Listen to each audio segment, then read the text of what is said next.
in the SEC, and one of the toughest places of all is right here in Nashville at Memorial Gym.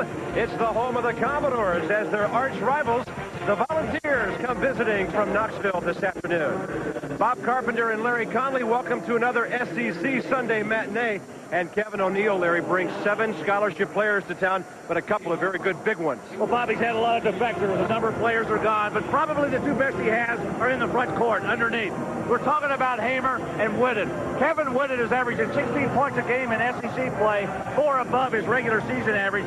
Steve Hamer is the second leading rebounder in the Southeastern Conference. And the Vols have already surpassed their win total of a year ago. Now, when you think about Vanderbilt, you think about guards. Barry Goheen, buzzer beaters, Billy McCaffrey. Now they got a couple of new ones stepping in, Ronnie McMahon and Frank Secker. And ever since they've been playing basketball, they haven't liked the Volunteers very much. These two have been getting together on the court for better than 70 years. And the Commodores. Bob and Larry will have it for you. Enjoy the first half.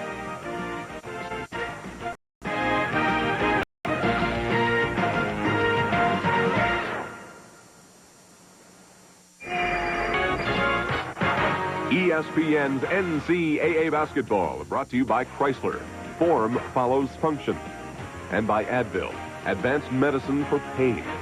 No non-prescription pain reliever is proven to last longer than Advil.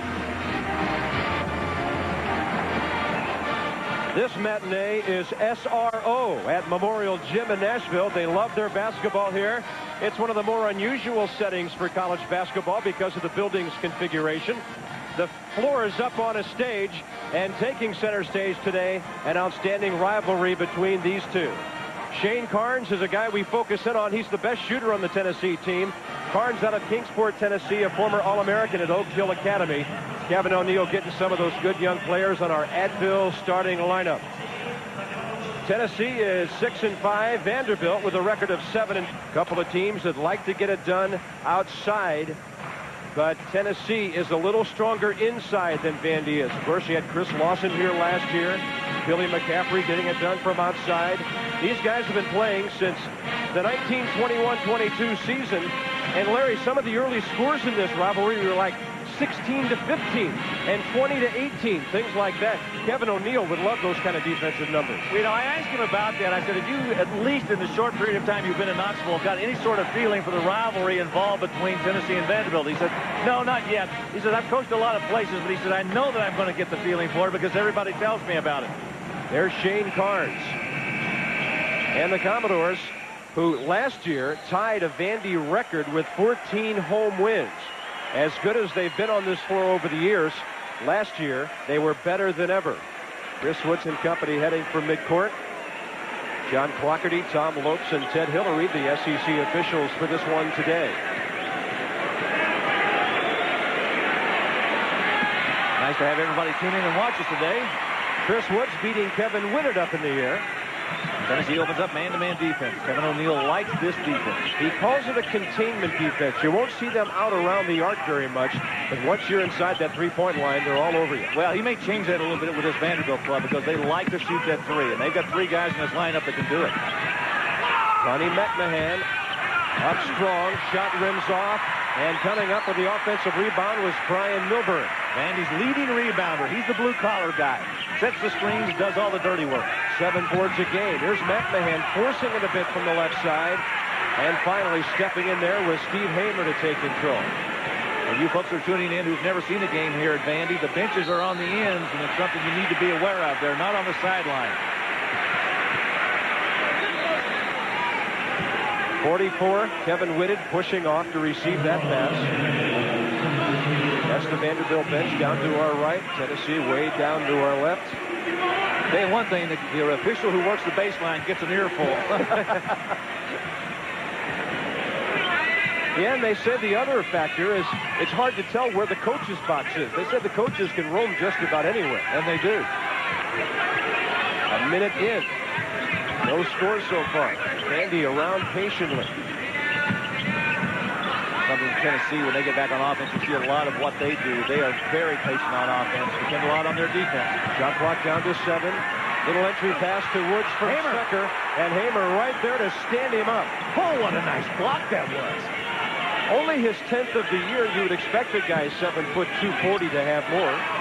And yet the second leading rebounder in this league. Damon Johnson on the wing. That's Shane Williams. A couple of guys who played together since they were 6 years old. On the floor, Pride hustling for Vandy. Possession arrow belongs to Tennessee.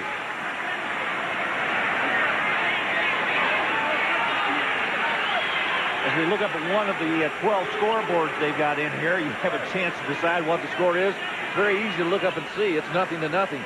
Yeah, because of all the crazy angles, a lot of fans couldn't see the regular scoreboard, so they've got them tucked away in just about every corner of Memorial Gym. Shane Carnes got open momentarily on that right baseline, got it back from Hamer, goes for the three, and he's long with it.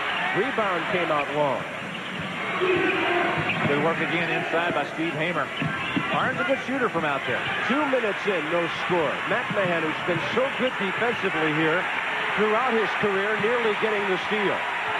That's what they want to see from Ronnie. They don't want him just to be the offensive guy since he's a senior. Tennessee will keep it. 15 on the shot clock. You know, Bob, this Vanderbilt club has always been known for its offense, and this year, Jan Van Bredekoff has really instructed these guys to pick up the defensive intensity, and they have. They're fourth in the Southeastern Conference in steals, something they've not done a lot of in the past year. Shot clock down to 6. Now to 3. Getting it off just in time, and it rolls around and goes in. Shane Williams with a basket right at the free throw line, and he was wide open. Vandy's defense broke down a little bit, allowing him to get into the middle of that defense. Yeah, he's coming off a good game. He had 16 at Arkansas. Second on the wing for McMahon. Ronnie's long with it. There's Milborn tipping it around. On the left wing, Secker. That's a 3, and Vandy has the lead. They say if he's open, you'll never, ever see him miss 2 in a row. He is so good from beyond that arc. An outstanding shooter. He's 42% coming in, which is better than shooting his overall shooting. Alley-oop to Hamer. Chris Woods got in front of him. McMahon trying to force it. And the follow underneath, it looked like Brian Milburn. Milburn again. And that would be his third offensive help on that glass. Couple of rebounds and the follow. 5-2 Commodores. Secker with the tip away. Milburn, one of those guys that keeps everybody loose in the locker room. You got to have one of the jokesters around. Milburn's the guy. Ball put on the floor, but it traveled first for Steve Hamer. And already Tennessee has turned the ball over 3 times. Bob, the last couple of times that Tennessee's gone to Hamer on the inside, Vandy has doubled down, either from the wing or the point. If you take a look at Kevin O'Neill, that time they decided not to, and Hamer traveled with the basketball, perhaps expecting the double team. 2 Tennessee fouls in the game so far, 1 on Whitted and 1 on Kevin O'Neill, elbowing Larry Conley on his way out to the floor today. He gave me a shot. I'll get him back. I'll be there a couple of times this year. So the coach with his first personal. Not the first time I got it from the Tennessee guy. Chris Woods back out on the perimeter. McMahon, little 2-man game here. Chris can't get it to fall. James Carnes with a strong rebound inside. Little 6-foot freshman guard out of Kingsport. Here's Hamer up at a high post. They try to do a little high-low, but usually they do it to isolate Hamer down low. Ball would not roll in for Shane Carnes, and the fouls are cold. Woods continues to go on that glass for Vandy. Nearing the 5-minute mark in a low-scoring game, 5-2. Penetration there for Howard Pride. On the wing, a little long for McMahon, who still hasn't scored. He is struggling early on. Not a good sign for Vanderbilt when Ronnie McMahon is not scoring points from beyond that arc. Averaging 18 a game. Commodores is set to check 3 players in. Another instruction we have to fight through. Yeah, we're down in the pit here. Players come to check in. And they're right in front of us. Shot clock down inside 10 again. There's that patience I'm talking about on the Tennessee offense. Damon Johnson forcing his way in. Chris Woods stepped over to take him on, and he gets the first Vanderbilt foul. Bob, watch Tennessee's offense. I talked about their patience. This is the second time the clock's gone down almost to the 35 mark. You can see Chris Woods right there committing the foul. As Carnes tried to go. Was it Carnes? It wasn't. It was Johnson that tried to go strong inside. Damon Johnson. Yeah. Malik Evans, Pax Whitehead, and Drew Maddox have all checked in for the Commodores. At the line, Damon Johnson, the junior out of Johnson City, Tennessee. Played at Science Hill High School with his now volunteer teammate, Shane Williams. They both went separate ways in JUCO. Damon went to Hiawassee, and Shane went to Northeast Oklahoma. Also got another player from up in that area. Shane Carnes is from Kingsport, Tennessee, at Dobbins-Bennett High School. They're all from the same area. All the East Tennessee kids, lots of playing time, but not lots of points so far. This is matinee Sunday in the Southeastern Conference. Vandy on top of Tennessee, but yesterday it was upset Saturday. And who's in first place in the SEC West? Try LSU, with Mississippi State at 3-1 in second. The Tigers are 2-0. But LSU goes to Alabama on Tuesday, and we'll have that one on ESPN. That'll be the late game. And I want to tell you, if you want to watch a great basketball game, that'll be two solid clubs playing each other. Tied 2-1 in conference play. In traffic, Maddox rolls it home, and Drew has his first basket. His father and his grandfather both played here. And he continues the tradition. Coming off the bench, 14 minutes a game and averaging 5 points. Shane Carnes from the left side, and he's got the Tennessee three. And James Van Breda is almost set with his defense. Somebody wasn't out there challenging him. Too good a shooter to leave uncovered.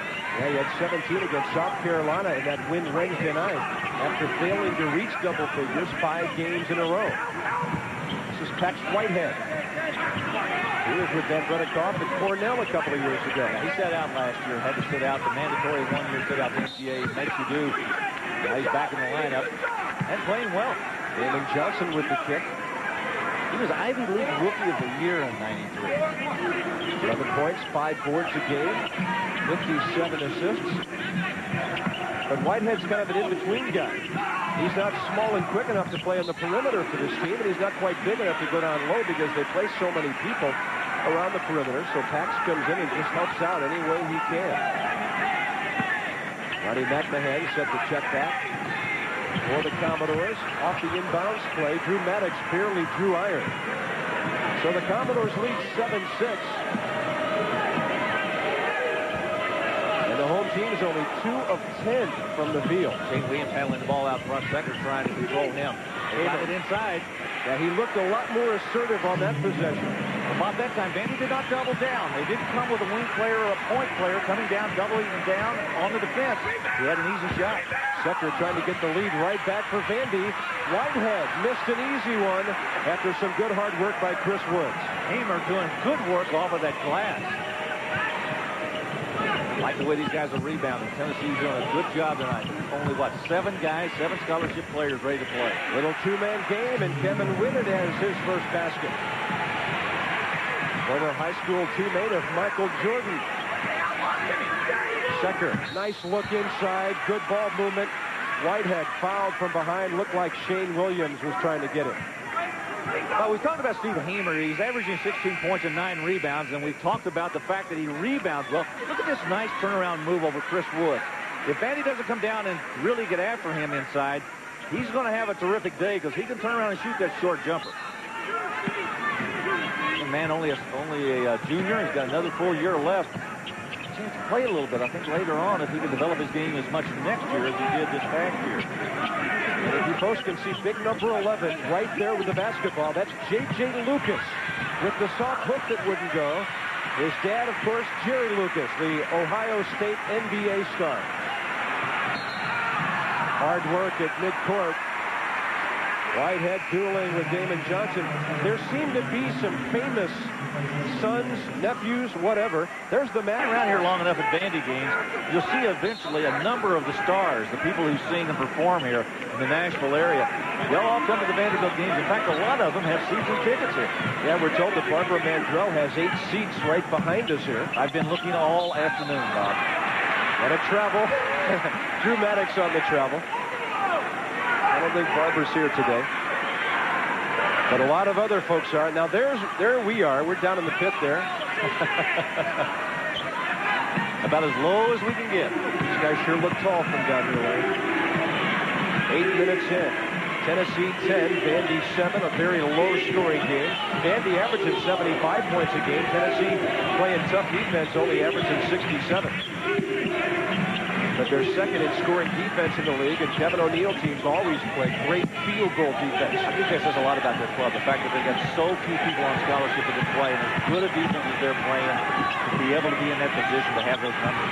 Shot clock at 4, and another turnover, this time an offensive foul. Looks like Damon Johnson with his first. You know, Bob, one of the problems that Kevin O'Neill has with his Tennessee club is the fact that they just don't have enough players they can ill afford fouls like this. You can see the hook right there. No doubt about it. Damon Johnson reaching around. Max Whitehead, the guy who got hooked. 8.5 minutes in. Jan Van Brederkoff did not want a pace like this.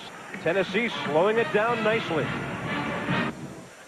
This is the way Tennessee likes to play. Keep it low scoring, get up and down the floor just a bit, and they lead by 3. Big Monday coming up, presented by Bud Light. President of Tulsa, tell us about that Oklahoma State matchup. Is it strong? They call it the Bedlam Series, and they call it that for football, wrestling, and basketball. And Gallagher-Iber Arena, Larry, one of the toughest places to win anywhere. I've been there. Eddie Sutton turns up that defense. You can get smothered in there in a hurry. That's the second of 3 Monday night. Vandy's gone cold. They're one of their last 10 from the field. They get 11. That's why Tennessee's been able to take off on a 7-0 run. And now the Vols up by 3 down the court after some good hard work by Kevin Whitted on the defensive iron. One of the problems that Vandy has experienced this year is they've had some serious runs made on them. They have to eliminate. Penn State had a 25-0 run, and then they had a 19-0 run in 2 of their losses. And both of those losses, you've got to eliminate those runs. I mean, clubs get ahead of you, and they just push it out there. Frank Secker, the foul, his first. On Shane Williams. You can imagine having a 25-0 run, 1 Penn State and 19-0 against Florida. It's tough to come back against those.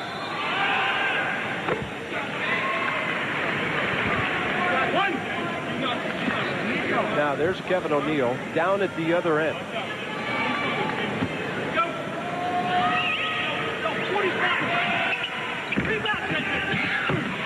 And the ball taken off the iron by J.J. Lucas, who's second on the team in rebounds despite coming off the bench. High post screens, Milburn and Lucas trying to free Secker out front. Howard Pride always looking for penetration. McMahon for Secker, got it back, well beyond the arc. Still can't get one down. Look at Hamer get in that air. Oh. He's second in this league with 9 boards a game. The Big Orange is drawing down the Orange right now. 15 seconds away from the midway point in the half. There's that double down. Count it. Yes, sir. Hamer, Secker late getting there, and Hamer with some strength turned and got it in. Wait, now watch again. Watch the good lob pass inside. Hamer's there. Here comes Secker from the right side. Fouls there. Hamer recognizing it, gets it up off the glass, and gets the basket. Good heads-up play by Steve Hamer. Drew Maddox will check in for Vandy, and Secker with 3 points and a couple of fouls will have to take a seat. Hamer already has 6 boards to go with his 4 points as he tries to complete the 3-point play. That is some ugly shooting early. Crowd getting a little antsy here in Nashville. They want to see their Commodores tune it up a little bit. Maddox on the wing. That's Milburn. And a soft hook. There's J.J. Lucas. How many times did he had to shoot that over Dad? I'll say one thing. He probably had some pretty good defensive work on him when he was trying to get it shot. They love his one-on-one play. He's a young player who's more advanced offensively than he is on the defensive end. But that's understandable. Good defense by the Commodores here. High off the glass, and too high it was for Shane Williams. Milburn with another rebound. Here's Pride. A little hook pass. Got it back from Lucas. Now back to J.J. And Pride tries the 3. First basket for the sophomore out of Huntsville. And Kevin O'Neill wants a 20-second timeout. He's starting to see the potential for a big run coming from Vanderbilt. And Kevin O'Neill says, let's stop right here and talk about this. Finally, Vandy got somebody out front that could stick a three. They were having trouble getting it in there. Howard Pride finally got it. Here's Tennessee's key win against South Carolina. Losses to Michigan State, Georgia, and Arkansas. But it's a Tennessee club again, woefully short on personnel. Big wins by Vanderbilt over Alabama and a very resurging Virginia club. Losses to Florida, Georgia, and Arizona State. Pretty good schedule by Vanderbilt. There's some good clubs. Yes, there are. And Vandy was pretty athletic against that athletic bunch from Arizona State. They had 11 blocks in that game and still lost by 6. Bill Frieder's team, a lot of athleticism out of that Pac-10. They're starting to develop into something pretty substantial out there, Bob. Stanford's starting to come on very strong. The three won't go. That was Damon Johnson out there on the left wing.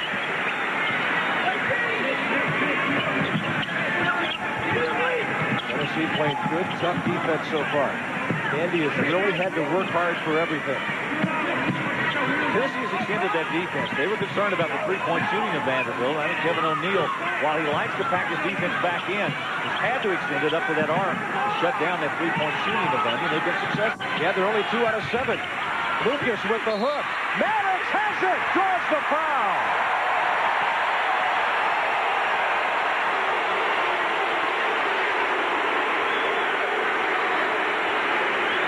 Watch J.J. Lucas with a little soft hook over Hamer, short.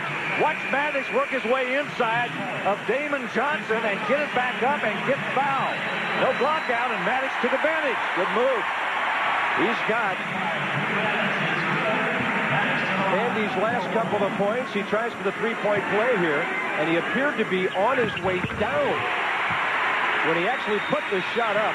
And by the way, Vandy's a very good free throw shooting team. Top 5 in the nation, leading the SEC. That's exactly what they did last year when they shot 75%. They are always strong from that free throw line. And how about that? The Chargers to the Super Bowl, winning on the road in Pittsburgh. Now, congratulations to Bobby Ross and his staff. That's a terrific job. Well done. Maybe playing as well now as they did when they had the great start to the '94 season. Nice dish. Hamer strong. Good pass. Great service from Damon Johnson. Damon Johnson with a nice turnaround. He got doubled up and went straight to Hamer on the inside. Look at the double team.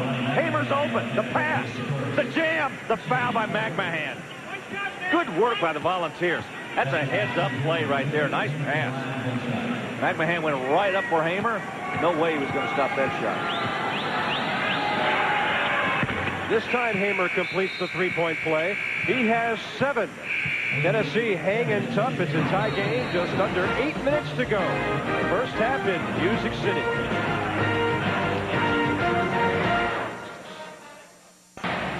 With the Hamer free throw, Tennessee leads it 16-15.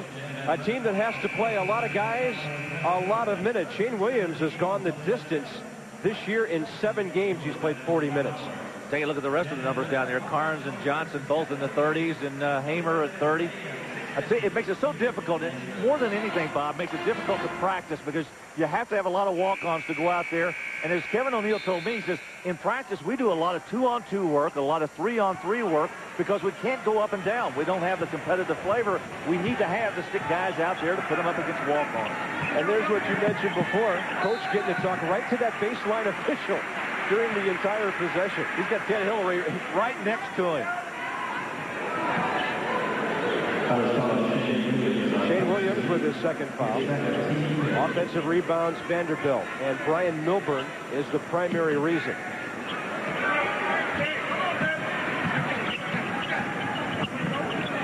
Right on top for Maddox. This is McMahon. Playing without Frank Secker right now, who's got a couple of fouls. Got a 3-second violation. Call. Ooh. I think it was against Malik Evans. Ted Hillary making the call down there in the baseline. Some full-court pressure. They'll ease off the Commodores will now. They love constant ball pressure out of their man-to-man. And they extend it way out beyond the arc. You know, Bob, that's not a bad idea because Tennessee's had success getting the ball inside the Hamer. Why prevent the ball? I mean, keep the ball from getting in there. You go out and press. Aliko Dunk handling the ball. Flashing down the paint and drawing a Vandy foul.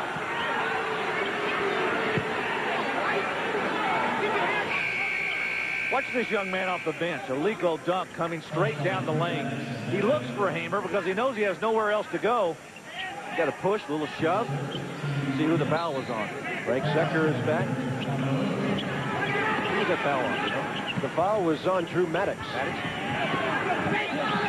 There's Aliko. I love his name, Aliko Dunk. Out of Carolina. Look at the left-hander. Damon Johnson rolling it home for his first field goal. That was first team JUCO All-American.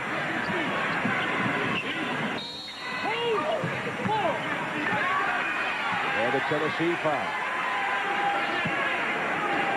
That will be number 3 on Damon Johnson. This is not a team that can afford foul trouble on anybody.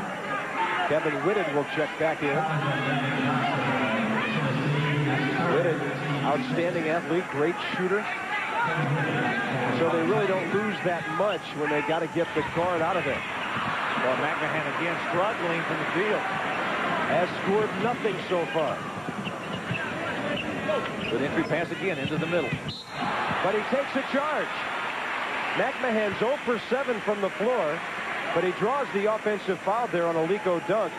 And that kind of brings into focus what Ronnie's done around here for a number of years. Outstanding defense. Well, we talk so much about his three-point shooting ability, but he is very good on the defensive end. Good hands and good feet. He's always played in the shadow of guys like McCaffrey. Yeah, exactly. But one of the things that makes him a good defender is the fact that he moves his feet. He gets in position to draw those charges. McMahon on top from Secker. Good defensive work out front by Dunk again on McMahon. Malik Evans, baseline left.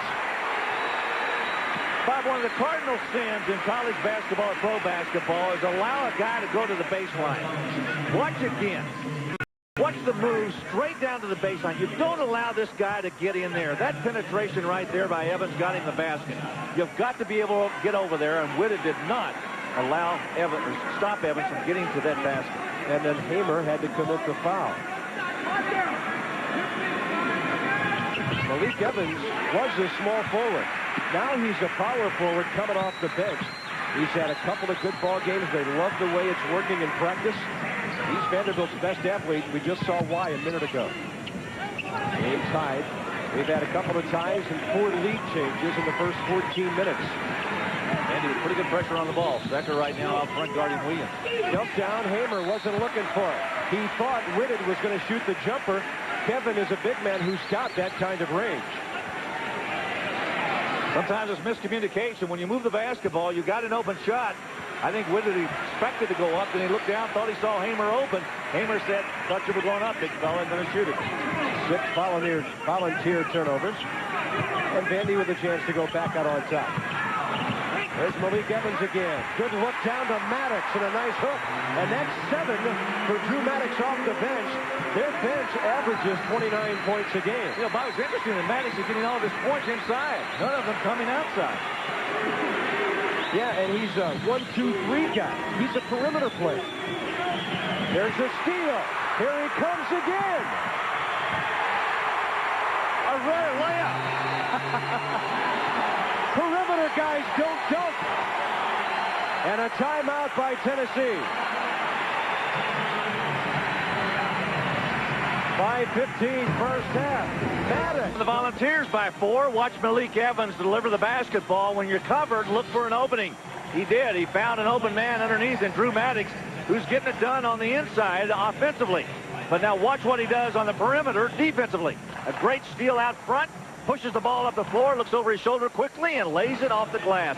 No dunk, and a little celebration from the youngster from Nashville.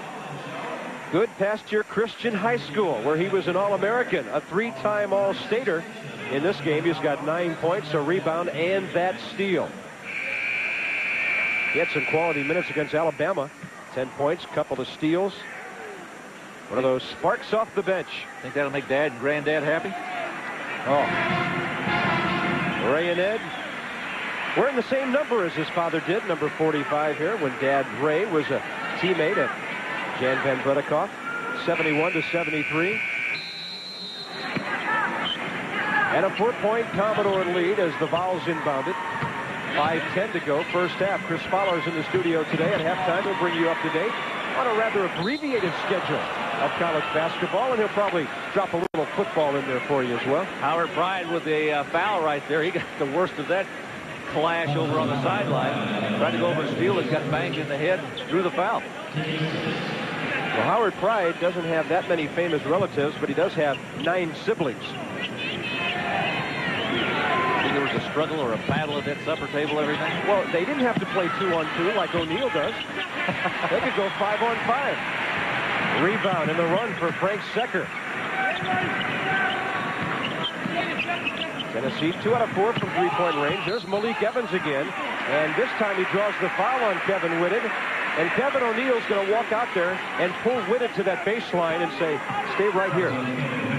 Watch again. Now, Evans again goes baseline, and Whitted, slow reacting, hooks him with that right leg. All you've got to do is just simply beat the man to the baseline, turn him back to the middle where you've got help. Yeah, Kevin, pat yourself on the other side of the head, too. You've got to be alert. Malik Evans, great free throw shooter. 26 out of 31 heading into that one. So he's about a mid-80s guy. They've got Howard Pride shooting 92%, Secker 78, McMahon 77, Brian Milburn 13 out of 14. Pride ranked 6th in the nation in free throw percentage. Yeah, he's right in there. I guess the message is don't foul the Commodores. And now they take off on a 9-0 run after the earlier 7-0 run by Tennessee. Dave Carnes around the perimeter. Out on top, Shane Williams. One hamer if they can get it to him. Aliko Dunks, their best penetrator, but he picks up his dribble. Shot clock is under 10. Whitted gets it back. He's got range out there, but it just wouldn't go. J.J. Lucas sweeping it clean. Lucas doing good work inside, guarding Hamer and also getting on the glass. J.J. 6'10", 265. He may not be through growing. Only a freshman. Up or is that length or width? Just about the same. Plenty of time. Shot clock at 12. Maddox feeling his way around the perimeter. Secker for Pride. Got a man off the floor. Somebody's got to be open. There's Drew Maddox on the wing. Shot clock at 2. He's got to throw up a prayer. And then they're lucky with Malik Evans getting the long rebound. 3.5 to go in the first half. Vandy gets another opportunity.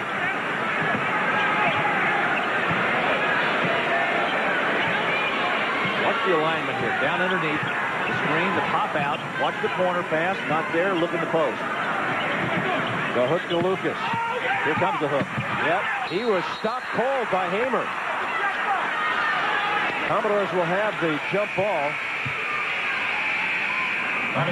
Watch the double down again. Hamer on the backside, but watch the front come in too. Well, Hamer was right there just to nail him, and there comes Dunk to grab. 20-second timeout called by Jan Van Bredikoff of Vanderbilt. SEC, one of the leagues using the 20-second timeout this year. You see Buzz Peterson in the background, former Carolina Tar Heel. Charles Davis, a Vandy graduate, who played 9 years in the NBA, and Kerry Keating, who just came over from Dave Odom's staff at Wake Forest. Two interesting stories about one about Buzz Peterson. When he was a senior in high school, he was named the North Carolina Player of the Year, beating out a guy by the name of Michael Jordan. You see him at the right there, to the right of Van Bredikoff. Charles Davis, on the other hand, has an organization called the Charles Davis Fund. Helps inner city kids. We took a look at Jan Van Bredikoff as a forward from 1971 to 74, and there he is with the New Jersey Nets in his ABA days.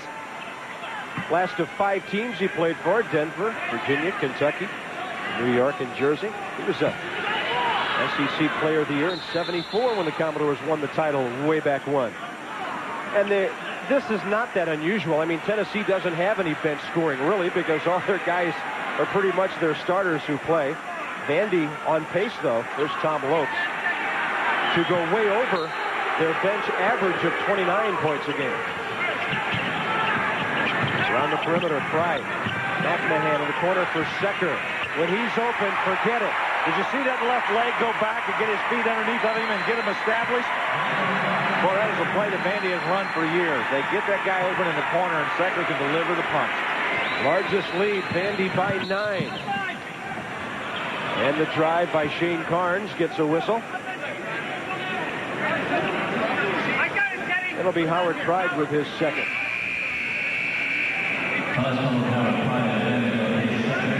5 minutes and 10 seconds. The 12-0 run now after that 3 by Secker earlier. The Volunteers had a 7-0 run over nearly 3 minutes. And there's Brian Milburn, who just checked back in. Maddox over to the bench. Tell you what, pretty good players for that position in today's game. Milburn producing off of the glass, and Maddox getting it done with the basket. Shane Carnes, a couple of assists today, and he can't hit the front end of the 101. 2:45 remaining. Commodores with a chance to move the lead to double digits.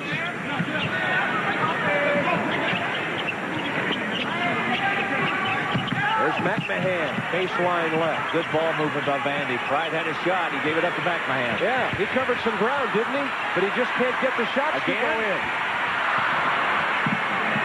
Boy, McMahon really struggling. And then he gets it back for his team with some hard work in the backcourt. He might be 0 for 9 from the floor, but he has had a couple of steals. Watch the work by these two clubs hustling to the corner to try to get the ball. Tom Lopes, the official, looking down as he sees Alicio Dunk step on the line, and Vandy gets the ball back. Ronnie McMahon having no success from outside. Maddox kicks it in for Lucas. At the high pivot, looking for somebody to break off the ball. Shane Carnes says that's enough possession for you. 2-on-1, he'll do it himself and draw the foul on Brian Milburn. Good move by the freshman. Played at Oak Hill Academy, came up, protected the basketball, and drew the foul. Two excellent plays here. One is the defensive play right here as he steals the ball from J.J. Lucas. Shane Carnes grabbing it, heading the other way. Lucas is not going to catch Carnes, but he does have Milburn to contend with, and Milburn commits the foul.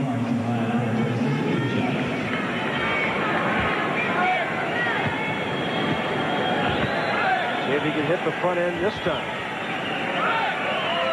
Carnes had a great game early against Michigan State, another club that's been playing very well of late.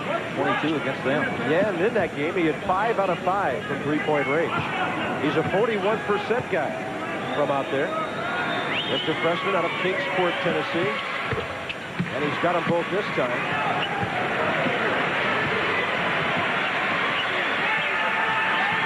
Under 2 minutes to go, and the Commodores lead the Volunteers by 7. Good screen to free Lucas. There's that hook.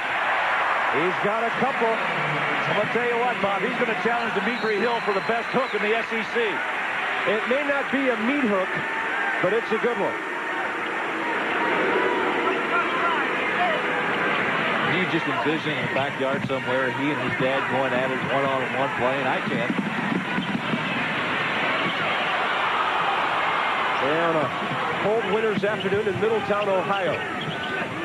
You can see him doing it. That's Shane Carnes in a lot of traffic. Commodores have gone insane defensively on this possession. They are really hustling. Oh, they're all over the floor. Chris Fowler's in our studio today with our Delta Faucet halftime report. We're a minute 25 from that. And Chris will have scores and highlights from around the nation. And a profile. ESPN, of course, they know all about women's basketball in these parts. Vandy's drawn some of the great crowds for women's hoops. Jim Foster, a good program here at Cathead Summit up in Knoxville. Memorial Gymnasium. So you have to get a boarding pass if you sit up in the press box. Zone defense by Vandy on the out-of-bounds play. Shot clock at 2. And from the right wing, Shane Williams with a long 3. Junior college transfer waited to the last second to get it, and Tennessee having some success waiting to that last second to get shots to go down for them. Vanderbilt lead down to 6 as we go to the last minute.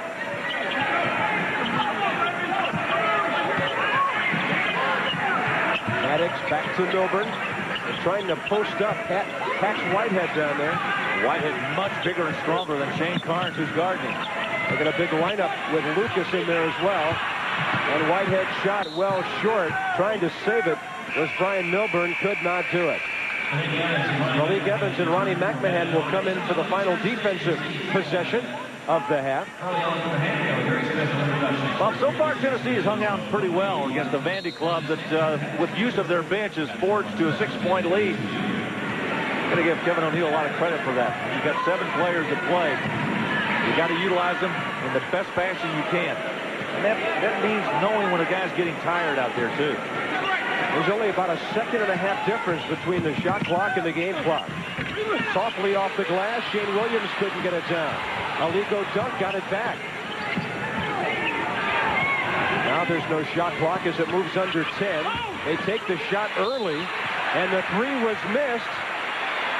Then a foul. That's awfully early to be taking the shot if you want the last one. Well, 2 things there. One is you don't take the shot with that much time left on the clock. And secondly, you certainly don't want to commit a foul just before halftime to allow yourself to go in there with 1 extra foul. Withers now can get himself in foul trouble, and they can't do that with Tennessee. Larry, he's in foul trouble. That's his 3rd. Watch again. Now, here's the shot. 9 seconds on the clock. Now, watch Whitted commit the foul on Evans on the back on the rebound. 2 bad plays there, the shot and the foul. Malik Evans at the line.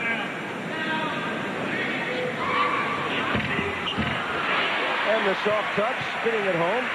That's 6 for the junior out of Willow Ridge in Houston. Malik's got the dark socks on. Everybody else got white socks on there. He's got dark socks on. Sinister looking off the bench. He's great at getting offensive rebounds. He tried to flash a pass down. Chris Woods wasn't ready for it.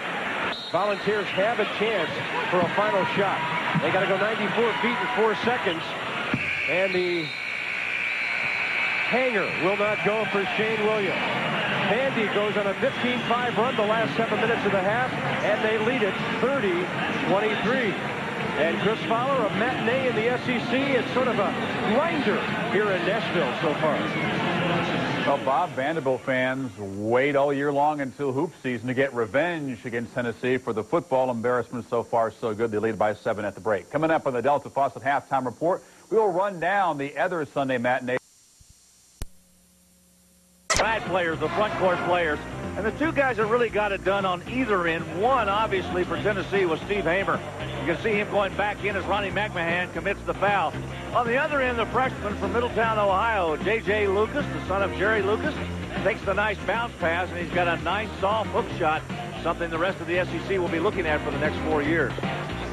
And the real interesting thing about the field goal stats, the fact that, yeah, they're shooting 50%, but Tennessee's only had 16 shots the entire first half. Vanderbilt's 11 out of 29, so they're nearly doubled up on them in attempts. Yeah, you can see the offensive rebounding right there in favor of Vanderbilt. Second chance points again in favor of Vanderbilt. But look at the bench scoring. Again, we realize what's going on. Tennessee with a lack of numbers, 20-0. Front court scoring was dead even, and we start the second half with the Commodores up 7. And with the basketball, Chris Woods out on top. There's Secker working around the perimeter. 30-23, Vandy at the half. They led by as many as 9. And UT even led a couple of times in the midway part of the first half. Well, McMahon was going to get his first basket there, Bob. 0 for 9 from the field in the first half, including 0 of 5 from three-point range. Ronnie will need to get something going offensively in the second half. I think it's positive for the Commodores to know that they're up by 7 with McMahon not scoring any points from the field. James Carnes on the foul. He'd like to turn that around. Free throws are a way to do it. And the 49ers have scored first in the NFC Championship game. The Chargers became only the 2nd NFL team to win a playoff game on the road. The Bears at Minnesota had won the previous one. Other than that, it's been all home teams until the Chargers got it done at Three Rivers today.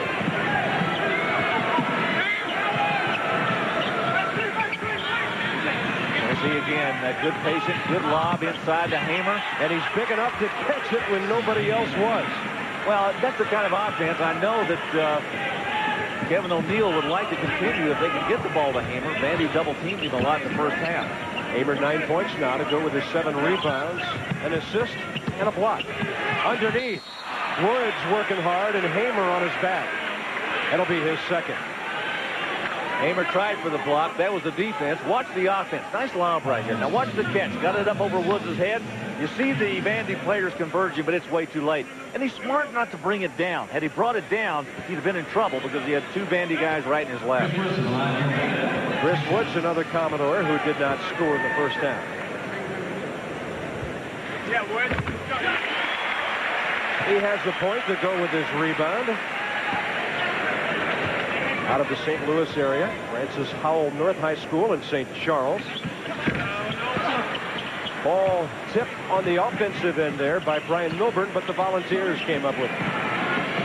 Pride trying to bother Carnes a little bit out front. Checker on Williams. There's Whitted swinging it to the wing for Damon Johnson. All the fouls have touched it on this possession as it goes down to Hamer. And was it Milburn getting there a little bit late? That'll be his second. Bob, I think the obvious game plan for Kevin O'Neill is to get the ball to Steve Hamer. 2 possessions down and 2 lot passes inside, both to Steve Hamer. Watch Milburn come from the backside and commit the foul. You know, both of those passes were excellent, too. They got him right up over the top of Chris Woods, the Vandy center. And Hamer was inside and almost got another basket. On his way to a double-double. Yeah, he's had 3 of them this year. His last 2 games have been double-doubles. He had 15 points, 11 boards at Arkansas, followed it up with 19 and 11 against South Carolina. Had a monster game earlier this year against Morehead State. They didn't have anybody to deal with him, and he had 27 points and 16 boards. 6-point game in the first minute and a half out of the locker room. Each of these teams 1 and 2 in the SEC. Vandy 7 and 4 overall. Tennessee 6 and 5. McMahon is 0 of 6 from 3-point range. Waiting forever was Woods to get his shot off down there, and there were too many Volunteers around. Well, Johnson passed up an easy one there. Yeah, he had 2 chances to shoot the ball. Now Pride closes on him and gets called for a hand check or a reach-in. That'll be his third. Bob, I can probably understand why. Damon Johnson is only 1 for 4 from 3-point range this year. He's not taking a lot of shots out there. I don't think he has the confidence to put that ball up. But Larry, usually guys coming out of JUCO have one philosophy about that: shoot your way out of a slump.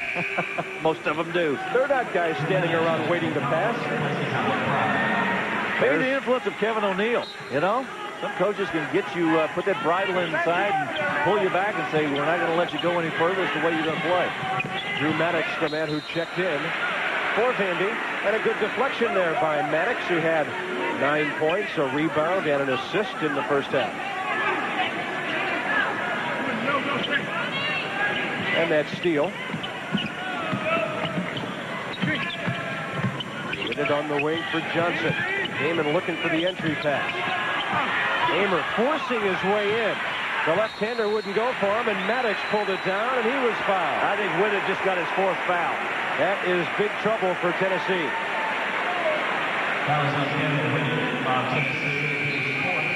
Hamer has had some success in the second half. He tries to push this one a little too far. The left hand, you can see Woods putting the big body on him, keeping him away from there, and there is the real unfortunate foul for Tennessee with Whitted with 4. He'll have to sit now for a number of minutes here in the second half.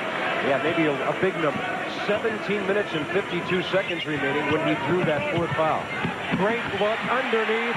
McMahon finding Malik Evans. And one thing, McMahon's total game has not suffered just because his scoring isn't there. Now again they pound it to Hamer. Evans and Woods, the double team. Maddox the steal. 2-on-2, and it's knocked away by the hustling Damon Johnson. Bob, I always think it's important when you're feeding the post to make sure not only do you feed it away from the defense, but that you make it a good bounce pass where you can reach and catch it. McMahon laid it right out there for Malik Evans to grab and put in the basket. Evans again, this time from Secker, as the Vols fell asleep on the inbounds play.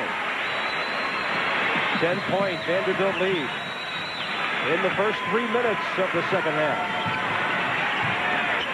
I think Jan Van Brederkoff smelling something here, applying that pressure quickly. Got a chance to put this game away early. Hamer put it on the floor and immediately drew a triple team.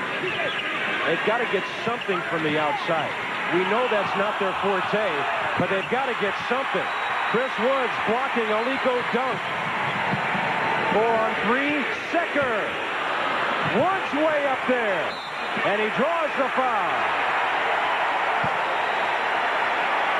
And that will be 3 on Steve Hamer. Well, Vandy's getting it done on both ends. Watch the move on the inside by Dunk. Right there is Woods to knock it away. Watch on the other end as Maddox picks it up. You can see Secker on the left side. The good bounce pass, the shot, the miss, but watch the follow by Woods. You not only had the block, you got the rebound, and then drew the foul from Hamer. Good work and good hustle by Chris Woods. Free throw won't go for Chris, who's 1 of 3 from the line. Hamer's in trouble.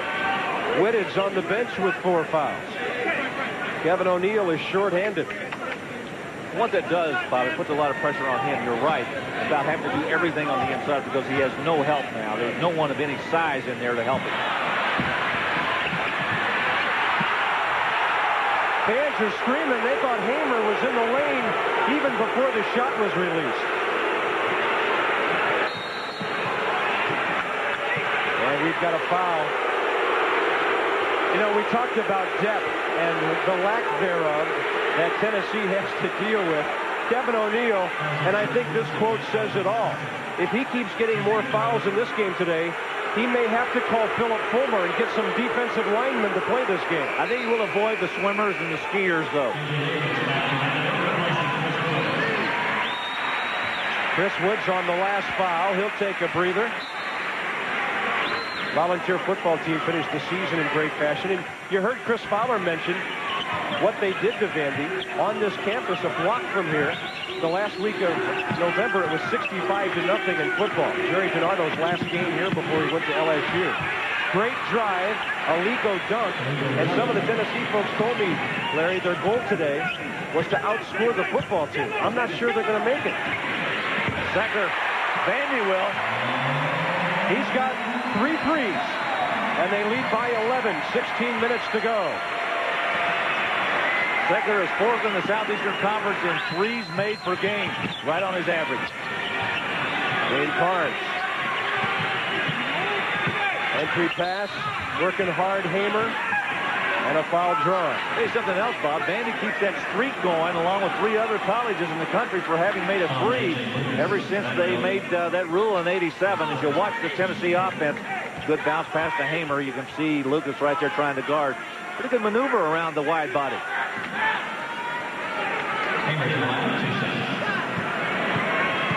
Hamer at the line where he shoots 59%. He's got a couple of blocks.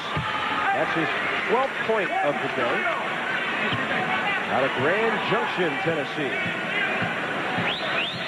All-SEC freshman team a couple of years ago. Now in his junior year, but he couldn't knock it down. And it's a 10-point game as we move down to 15:40 remaining. I'm not too sure how long Kevin O'Neal can keep Kevin Woodard out of this game. He's going to have to get him back in there pretty soon. Lucas rejected by Hamer. Running is Shane Williams. On the wing, Shane Carnes. Underneath, Damon Johnson. Can't spin it home, but Hamer's there to follow. Well, Steve Hamer's getting it done for Tennessee. He is the only shining star on this volunteer club this second half. And Secker has a dozen. He can not only shoot the 3, he hardly ever turns the ball over. And there's Lucas with the block. And then he was grabbed by Aliko Dunk.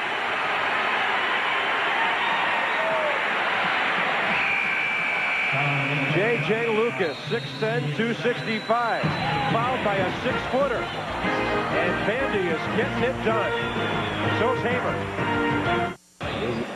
Vanderbilt is using the 3s now. Frank Secker's 4 out of 5 from 3-point range. And Vandy is one of those schools, and Larry, it's kind of a surprisingly short list of teams having that 3-point streak. The way they play, they used to play the 45-second clock, and now they just chew up about most of the 35-second clock on every possession. Well, Secker's been hitting them. This man right here, McMahon, has not been. And the 49ers have scored again. Starting to look like an all-West Coast Super Bowl coming up. away from the ball.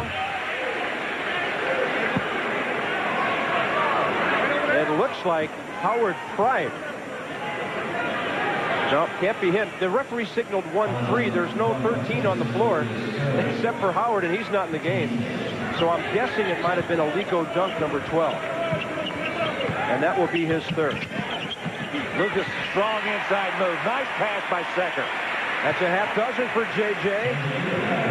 3 rebounds and an assist in the first half for the freshman out of Ohio. Damon Johnson, quick. And a foul. Oh! No continuation in college basketball, but this was close. Watch again the move by Damon Johnson. There's the grab. Well, I don't know. After he got grabbed, he did the little jump step. Watch it again. See if you can see it here. Nothing there. I don't know about that. Doesn't make any difference, though. The Volunteers just pick up 3 points on a continuous play. 45-35. That gets it back to 10. 14-10 to go. There's a fan over here that's pretty vociferous with the official. Yeah, the only problem was he called him Clardy. That's John Clardy. Everybody knows John. Yeah. He just read the program. He doesn't know him. Yeah. After the steal, Secker. Good chance. The foul for McMahon, but it'll be waved off on the foul. And it looks like Shane Williams was on Frank Secker. So the Volunteers had to retreat as the Commodores tried to turn some defense into points. We got a 20-second timeout coming up right now. Tennessee's going to take one to talk about some of their, I think, their problems on offense. They're not able to get the ball inside the Hamer that last trip, and I think Kevin O'Neill wants to discuss this. 13:54 remaining. And Vandy on top, 45-35. Southeastern Conference divided into East and West, and right now Kentucky's looking awfully good.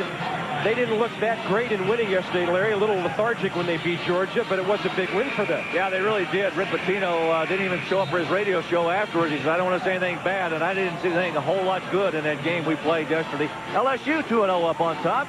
Take on Alabama in Tuscaloosa Tuesday night, a big game. Mississippi State, the surprising club, I think, for other people around the country, seeing that Arkansas is fourth. There's a man who just woke up. He's watching the game. That's what he's doing. Looking down. His little TV in his hand. Well, that's something to do. You know, come to a college basketball game, watch the action in Nashville, and watch the NFL playoffs on your small TV. Everything's up to date here. And that's 13 for Frank Secker. They love their hoops in this town. Isn't that great? Sunday afternoon. Lousy weather outside. It's been raining all night. And we've got 15,000 here. Largest city in the SEC, by the way, that has a game. Aliko Dunk. Switching it for Williams. And how about that? A Tennessee three. You know what happened there? They went to his own defense. Vandy did, and Tennessee just moved the ball around the perimeter. They found the opening, and Shane Williams took advantage of it. Vandy will play some matchup zone occasionally just to give a different look. That look may not last very long. Yeah, I think I'd go back to that pressing defense that they had in the man-to-man. They were much better with it. A chance they could run this Tennessee club down with the lack of personnel they had. Lucas can't drop the hook. We'll see if the defensive look turns to be a blink. Yeah, they're back man-to-man now. Just that one time. Hamer just tipping it around. Then he tried to switch it out for Williams, but he was off balance. Every time there's a 50-50 ball, it seems like Drew Maddox is around. Well, that was a good closeout on the corner on McMahon over there. Secker for Maddox. Air ball. Damon Johnson will run with it. Tennessee needs to be very patient here now. And the basket put him in this game. And it wouldn't go for Shane Williams. McMahon will run with it. Maddox will switch it. Secker, he's really looking assertive. Lucas, he's got a little range. What happened to that one? Oh, go back to the block and shoot the hook. He just didn't get squared up there at all. You know what? But Bob, you make a good point. He does have good range. He's a good shooter from out there. Didn't do it on that particular possession. Well, he's got the hook inside, and outside he's got range to the three-point line. That's what we meant earlier when they told us that Vandy's freshman Lucas is very advanced offensively. His father's worked with him on being an inside and an outside guy. And Kevin Whitted is back in the game with over 12 minutes to go. I think that's a smart move on Kevin O'Neal's part, getting back in here. He's going to get a TV timeout in just a minute, so they'll get another blow. But they've got to have somebody in there to help Hamer. Hamer goes to the bench for a breather right now, but I expect both of them to be back in there soon. Damon Johnson couldn't get it to drop. O'Neal realizes that Hamer can't carry that physical load. I mean, you got to give him a little bit of a break here in the second half. That's why Whitted's in there. Whitted's got the loose ball. Oh, he had Shane Williams wide open underneath, too. First Vanderbilt turnover this half. It took almost 8.5 minutes for it to happen. And Bob, they only had 4 in the whole first half. Sound fundamentally. And McMahon got his feet tangled up there with the Alico dunk.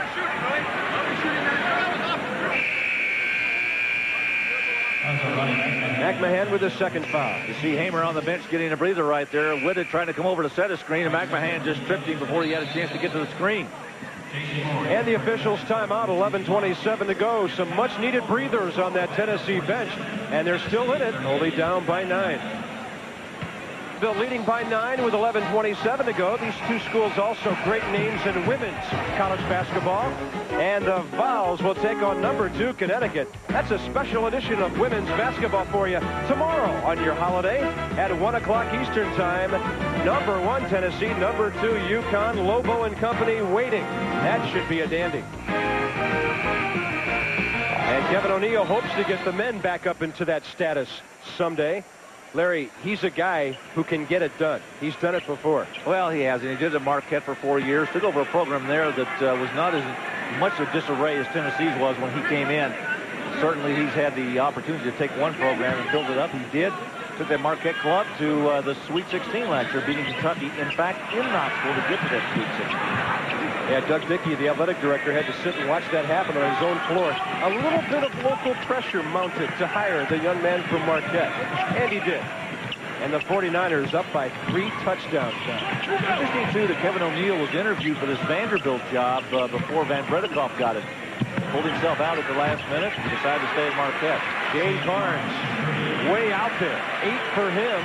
And it's a 6-point game, folks, with 11 minutes to go. Volunteers continue to hang around. Whitted still at that post position with Hamer on the bench. Very small lineup there for Tennessee right now. Jason Moore, young freshman from Franklin, Tennessee, in the lineup. Pride stopped well by Alico dunk down near the baseline.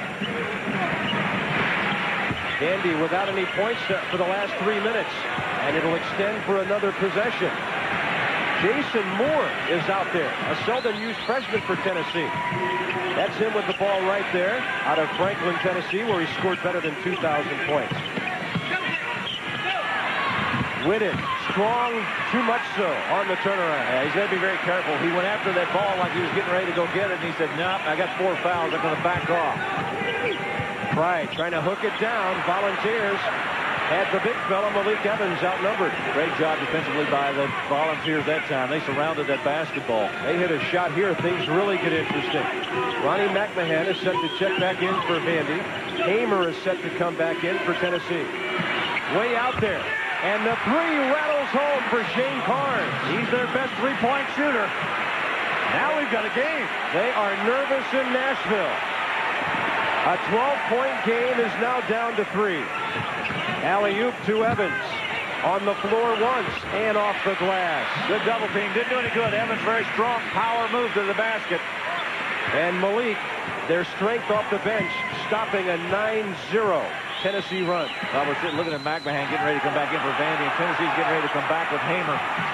Malik Evans comes up with a steal. Alico dunk, got it right back. Look at this ball movement. Now they'll get their breath and work with 25 on the shot clock. And they'll work fast. And it's a 2 for Shane Williams. The young guys out of East Tennessee, Shane Carnes, Shane Williams, and Damon Johnson, getting it done offensively second half. They learned to shoot well in those mountains. Vandy wants a 20-second timeout. Take a look again at the shooting by the Tennessee Volunteers. Got a little Tennessee windage right now. Good lineup, good shot, nothing but the bottom of the net. Carnes getting it done. And as you said, Johnson and Shane Williams, all three out of the mountains of East Tennessee. Kevin O'Neill, young man from New York, saying, guys, let's keep shooting it like that. Chateauguay, New York, went to college at McGill University up in Montreal, Canadian country. Youngest coach in the SEC. Kevin won't be 38 until the 24th of January. Coming up after basketball on ESPN this afternoon, the Senior PGA Tournament of Champions. Fever. I want to get those sticks out. Got to go to Puerto Rico. Can't play here today. Too wet. Malik Evans couldn't roll it home. Hamer's back in there. McMahon's back in there. The big boys are in the game for the stretch run. Hamer's calling for it. I think they've got a holding foul on Woods inside. You called it. That'll be 3. Hamer takes a breather. He was out for about 3 minutes, and Kevin O'Neill puts him right back in, and immediately Tennessee goes right back to their strength, the inside play of Hamer. Look at this good pass away from Woods. Trying to get it there, and Woods grabbed him before Hamer could move down to the block. You know, we talked about the Lucas father-son connection. Looks like the Conley connection is going on as well. I know your dad was an official in this league, what, 20 years? Yeah, for many, many years. In fact, many times was booed in this place. Well, I'm glad you're looking away from the ball, Larry. That's a sign of a great officiating family. Well, he had some great times in here. Had a lot of fun. He refereed both the Atlantic Coast Conference and the SEC. Another double-double for Hamer. His 3rd in a row, 4th of the season, and it's a 1-point game.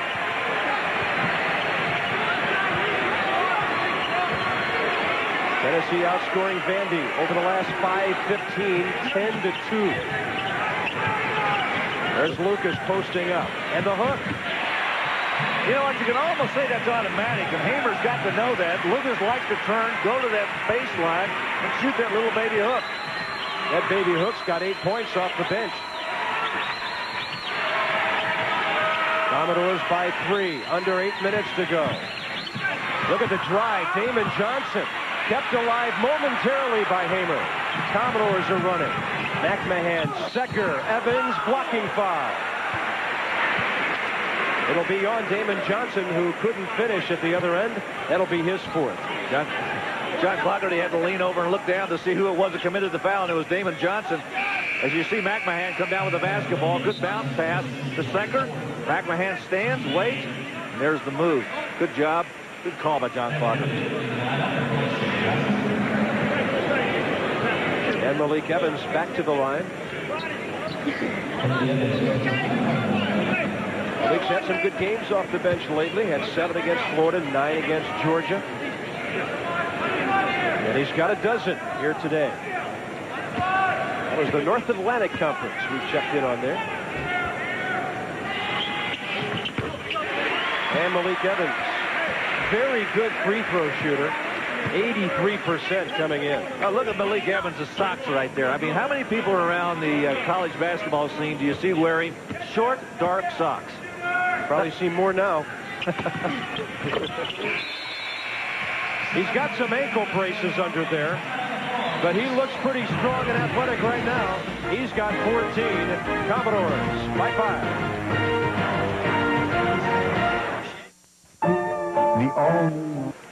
Well, the Admiral trying to hang on here. Home of the Commodores is leading by 5, and Tennessee foul trouble could be a big factor, Larry. A lot of time to play.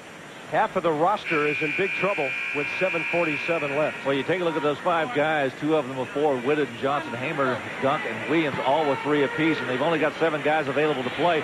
They would have had an 8th, but Edric Bohannon, who is the transfer from Arizona, is going to be out 4 to 6 weeks with a stress fracture of his left ankle. They actually put it in a cast on January the 6th. Otherwise, they would have another quality player to put out there. Yeah, he's a former All-American out of Maine Central Institute from San Bernardino originally. And he was averaging 6 points and 5 rebounds a game for O'Neill. Fowles will throw it in. Down by 5. By the way, while we were at commercial, I was informed that those socks that Malik Evans is wearing are actually ankle braces. He chose not to put socks over it, so he just puts ankle braces on with the shoes around him. Well, we're bracing for a good finish here. Let's see what happens. On On the wing, Shane Williams posting up. Hamer kicks it back out and gets it right back. The two-man game in the corner. Hamer with a move. Even though Lucas had seemingly stopped it. You know, I think he thought the ball was going to go back to the corner again. They were playing pass and catch back and forth in the corner. Hamer decided to wheel and go to the hoop. Good move. 18 for Steve. Maddox flashes. Scores!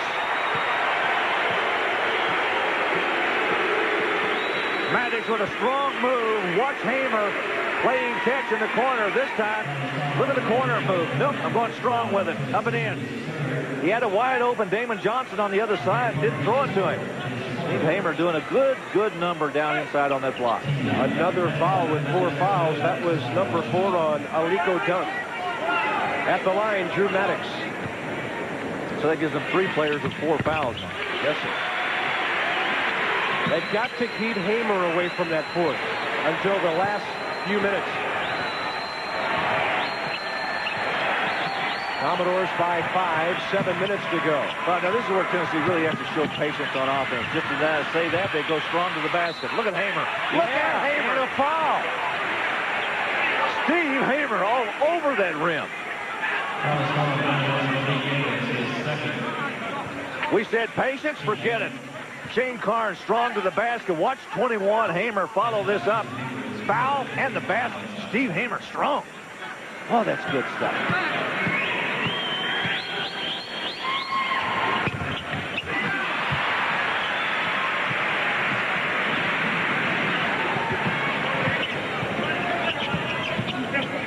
Four-point game, 6:45. McMahon still can't score, and it's an offensive foul. Well, you don't see this called very often in college basketball. It's a player control foul against Ronnie McMahon, who threw his left arm out to clear the defense away. You get it a lot in the NBA, but you won't get it in college. John Clougherty said, no, we're going the other way. That arm was just too obvious. Ronnie McMahon, 3 fouls, 2 points. Who would have thought that? Number 4 scorer in the SEC at 18 points a game. A catch-and-shoot move. It won't go for Shane Williams. McMahon on the break. He'll gun it. It still won't fall. Dan Van Brennekoff was up off the bench with some body English. Larry, I don't know if he was trying to baby that shot in or if he was mad they didn't use any clock. And the 3 is down from Williams. Shane Williams. Did I talk about patience for Tennessee? They just want to get it up and get it in the basket, and they're within 1. Shane Williams has been on fire from the three-point line lately. Came into this game 50%. What a great last comeback. 3 weeks. Volunteers all over it. Underneath, Malik Evans, and he can't get away from Damon Johnson, and I've got Damon for 5. Watch Williams from beyond the arc. Nobody there to guard him, and he stuck it right in the bottom of the court. Tennessee doing a great job with the outside shooting in the second half. Howard Pride in the game. Damon Johnson. Unless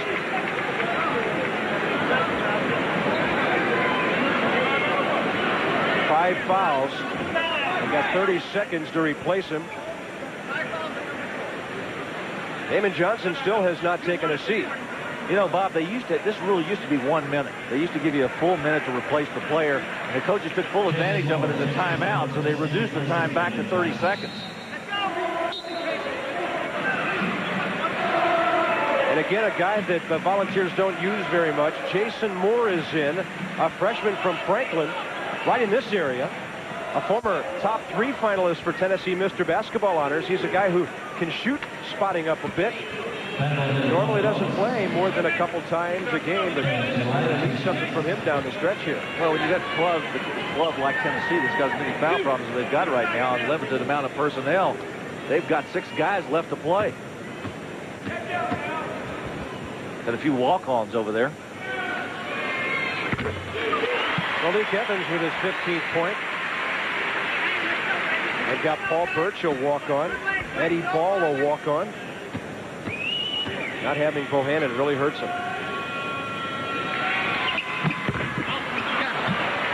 And that keeps it a 2-point game. 5:40 to go. Last time Tennessee led was midway in the first half, excuse me. It's been a long time, long road back for the Vols. Good defense by Vandy right now. The Volunteers having trouble getting the ball inside. Shot clock is at 10. Baseline drive, stopping a Lico dunk. Everybody thought he walked. They go to Hamer. Rejected, Chris Woods. And the follow by Shane Williams. Big basketball was Williams right there to gather that one in after Woods with a great block. And it's all tied up with 5 minutes to go. Bob, there was only 1 second on the shot clock when he let it go. Maddox for Evans. Malik in traffic. Hamer gave him trouble. Adjusted the shot. Who's the foul on?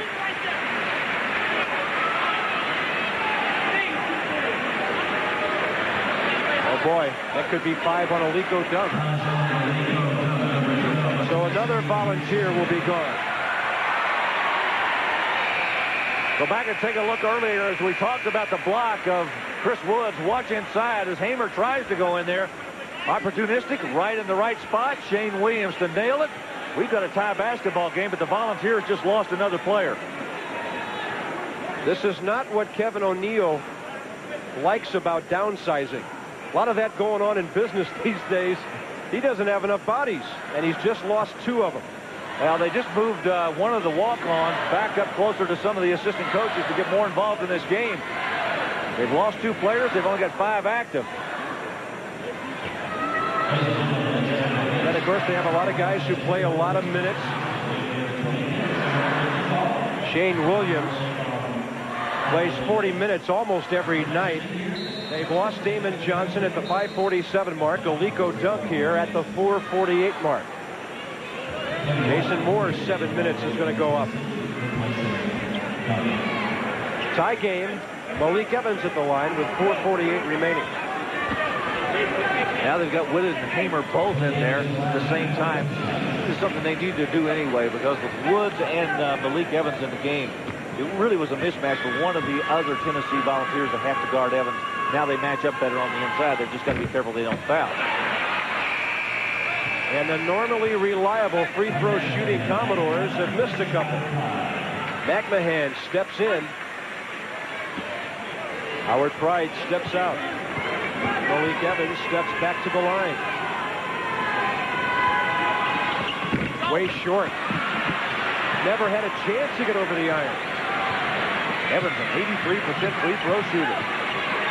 Tennessee with a chance for the lead. 4 on top, Shane Barnes. Shane Williams has been their go-to guy outside. Here's Hamer inside. Woods was on his back. Well, Bob, they are doing everything in the world to get that ball inside to Steve Hamer. They're spreading the court, opening it up to try to not allow the double team. Look how spread Tennessee is with this offense. Whitted with a good pass. You can see Woods on the back of Hamer right there. His 4th foul. With 4:31 to go, and Hamer at the line.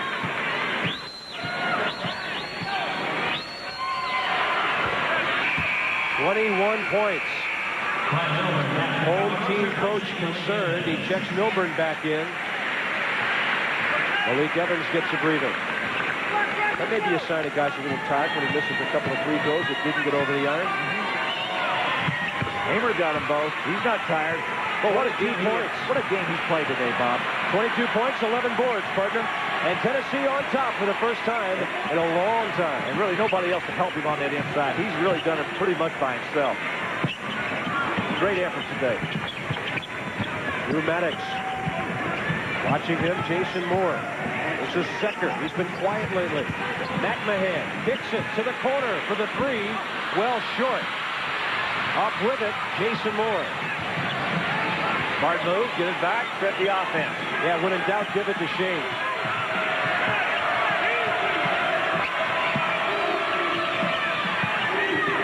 Tennessee scrapping.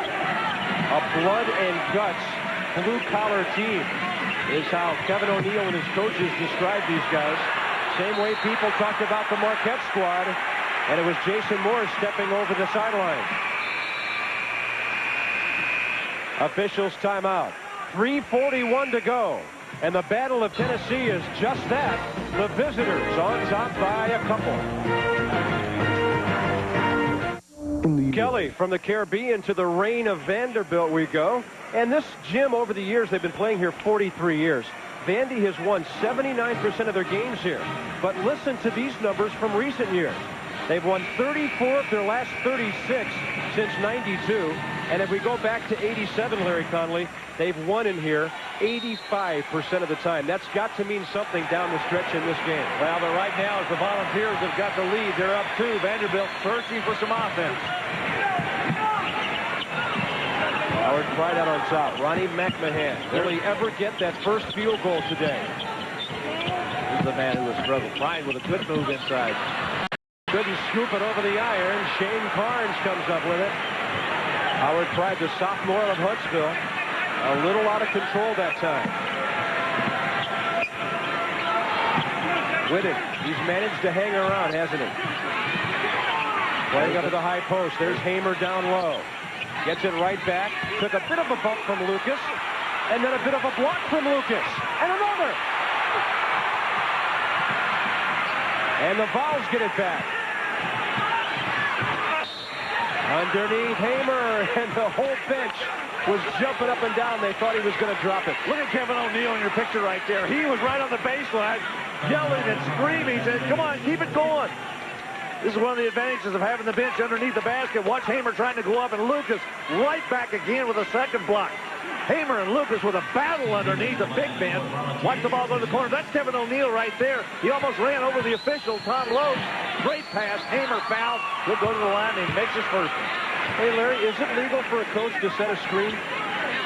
He screened the official out. He didn't let him get near that call. John Clougherty in front of Kevin O'Neill there. They're having a running conversation right now. 24 for Steve Hamer. He's doing it all. And the Vols lead by 4. 2:45 remaining. Well, Vandy really needs to get McMahon involved here. He's got to step it up. He's 0 for 11. This has got to be it. Ball was tipped. The ball was tipped by Shane Carnes.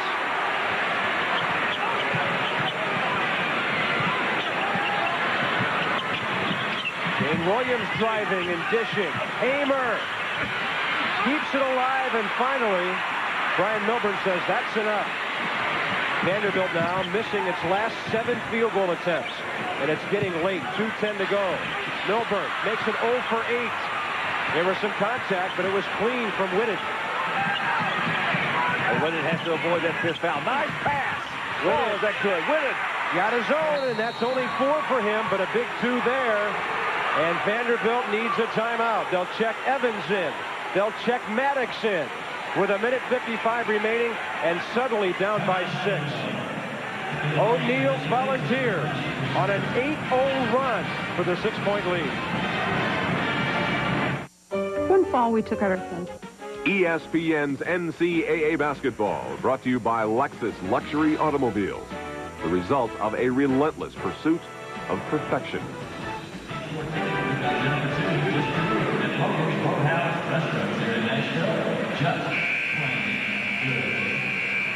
Tennessee by 6, 1:55 to go. And the thing that makes today's game so odd for Ronnie McMahon of Vanderbilt, who's struggling at 0 for 12, he's been a good scorer throughout his career. But Larry, here are the numbers today. Only 2 points and 3 rebounds, and has yet to get a field goal. Yeah, the 2 points on free throws. He's done some good things defensively. They need points now. They got him down low with Lucas. Checker long with the 3, and then it was McMahon on the back door picking up the offensive rebound. And the foul. I said he's the guy that's got to step up in the final 2 minutes. You know, when you're a senior and you've been around here a long time and you produce the kinds of numbers that Ronnie McMahon has for these Commodores, you got to expect he's going to step up. That's a big rebound right there, and a couple of free throws will get them within 4.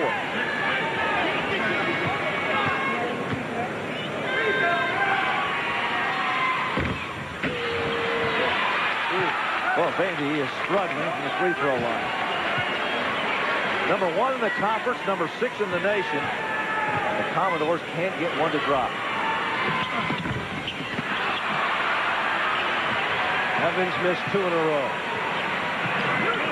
And then McMahon misses 2 in a row. They're only 14 out of 23 today. A team came in shooting 76%. A minute and 30 to go. Yeah, they're going to sit on this. Tennessee doesn't want to rush their offense. Shot clock inside 15. James Barnes, tough handling that basketball. Now the shot clock is at 6. He'll drive and pull up. Forcing it. Never got anything. Whitted did, but what happened? He may have dribbled the ball out of bounds. Either that or he was out of bounds when he picked it up. 1:08 remaining. Lucas will check out for Vandy. They like him on the offensive end, but he'll check out to play defense. And that's the man who's in, Pax Whitehead, who's very athletic and very strong. They like him at the defensive end. The last time Vandy scored was with 5:47 to go. Now with 1:08 remaining, Tennessee calls a timeout. On the road, trying to pick up a big win early in the conference schedule. Tennesseans love a parade. All right, and here's the tune here, Chris. Each team with a timeout remaining. They've used their 20. Both are in the 10-foul situation, and Tennessee has that possession arrow. Most importantly, they have a 6-point lead with 1:08 remaining. Well, that was the game by Steve Hamer. 24 points, 13 rebounds, and 3 block shots. That's 24 of the Tennessee 63 points. Magnificent day by the big center from Knoxville. His career high 27 twice, LSU and Moorhead. And there's a 3 for Frank Secker. 17 for him. That cuts the lead in half as we get to the final minute. 2-on-1. They had Hamer open down low. They decided to go with a half-court offense. Defense a little more active now after that 3-point field goal. This is Jason Moore, a seldom-used freshman, handling it. In trouble. On the floor was Shane Williams.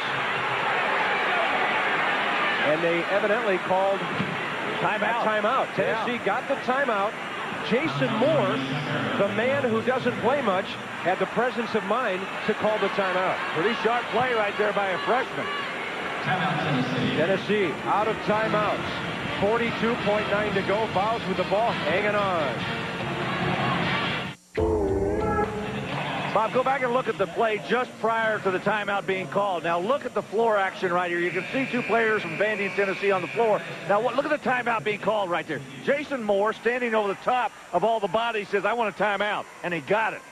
Smart play by the freshman. Shane Williams was trying to throw the ball to the sideline off a Vandy player. But that man had the presence of mind to call the final timeout. 42.9 to go.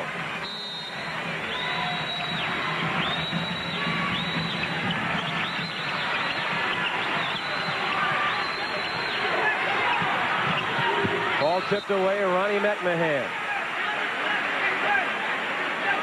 35.9 to go. His shot clock is at 11.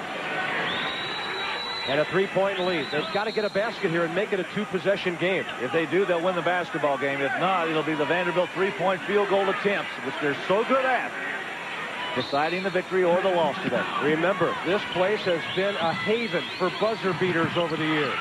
And the steal! Secker has it. Do they go quick? Yes. To tie. It's short. Hamer is fouled. Looks like McMahon may have gotten it. But there are 2 schools of thought in this situation. Do you run the clock out and take the last shot down 3, depending on a 3, or do you go right at the basket? I happen to agree with the philosophy of going right at the basket right now. Even though he missed, at least they had the opportunity to come back again. Watch again as Secker comes up. You can see Malik Evans with a screen. Secker's got a pretty good shot right there. Just hits the front of the rim. And then Hamer takes control with his 14th rebound. McMahon his 4th foul. The big fella at the line again. He has done nothing wrong today. What an effort by the center from Tennessee. He has just been magnificent.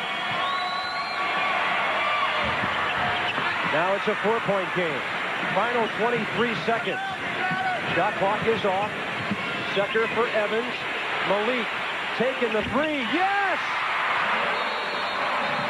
And Vandy stops it with 16.5 to go.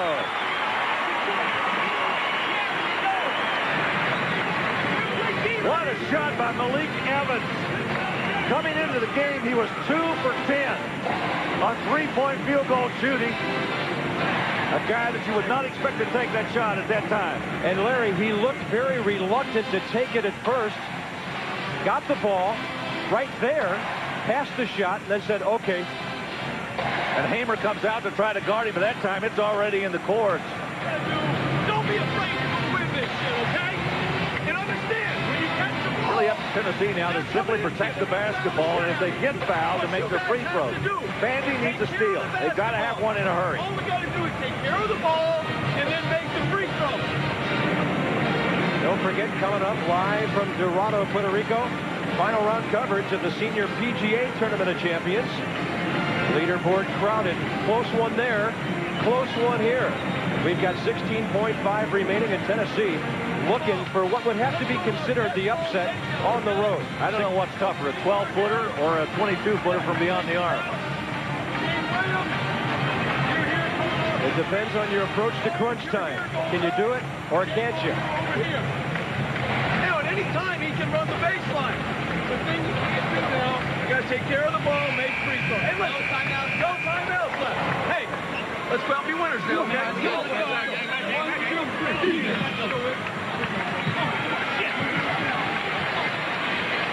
At the other end, a point down. They got to get the ball. McMahon still without a field goal today. Was that a great quote, what he said coming out of that huddle? Let's be winners. Let's see what happens. Execution important here. You got to take care of the ball, get fouled, and make your free throws. Malik Evans reaching around Shane Williams. And Shane Williams only shooting 6 free throws all year coming into this game. He shoots from three-point range a lot more than he does from the line.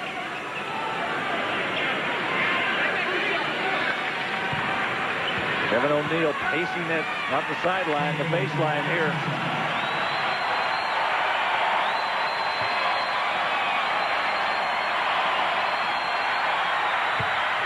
No problem. 17 for Shane. A new career high. He'd like to get this one so the three can't beat him. It could only tie it.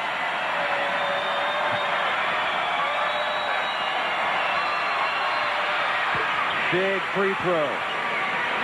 Best Vandy can do now is tie with the three. Secker trying to work around a Malik Evans pick. Ran into Hamer. 5 seconds. Whitehead. It's blocked. Whitted got it. And Tennessee's going to win it.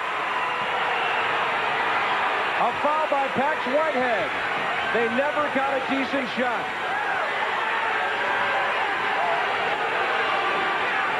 Vanderbilt had won 34 of its last 36 here. It's starting to look like a loss now. Bob, what a tremendous effort on the defensive end by Tennessee after those made free throws. Watch again. Vandy trying to gather themselves, trying to get in position for a three. In the corner, the block by Whitehead. The Whitehead with a shot, the great block by Whitted was right there where it should have been, and Tennessee's got to win. Well, evidently, there's a decimal on the clock somewhere. Less than a second remaining, evidently. And there's really no way Vandy can score. You can't get a tip-in from 94 feet. At the line, that's Jason Moore. Only his 4th point of the season. Vandy only had 3 field goals in the last 7 minutes. You can't shoot like that and have a chance. 67-63, Tennessee.